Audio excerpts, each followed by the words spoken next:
Hi guys. Hi Nala. Hi යාළුවනේ මෙන්න. Hi.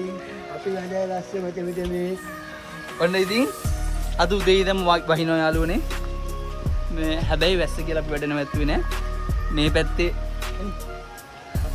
ඉරි කොප්පු වගේ. උදේ ඉඳන්ම තෙමෙනවා. වැස්ස කියලා වැඩ නැවැත්තුවේ නෑ. මේ පැත්තේ ලින්ටන් එක දාන්න තියෙනවා. මෙතන තව බීම් එකක් මොකද කියන්නේ?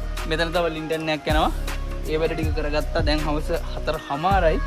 ඉතින් මේ අපේ අලුත්ම තොප්පි. පේනවනේ ඔළුවට අලුත්ම තොප්පි වගේක් දාගෙන ඉන්නේ. අලුත්ම තොප්පි දාගෙන ඉතින් අපි වැස්සෙත් වැඩ. මොකද මේ මේ කොන්ක්‍රීට් එක දාලා ඉවර කරගත්තේ නැත්නම් ගල් ටික උඩ බැඳ ගන්න බැරි වෙනවා. ඒක නිසා අපි වැස්සේ හරි වැඩ. ඉතින් එහෙනම් මේ තව අප්ඩේට් අපි ඉස්සරහට ඔයාලට දෙන්නම්. තවත් මේ වගේ වීඩියෝ එකකින් ඔයාලට ජය වේවා. Bye bye.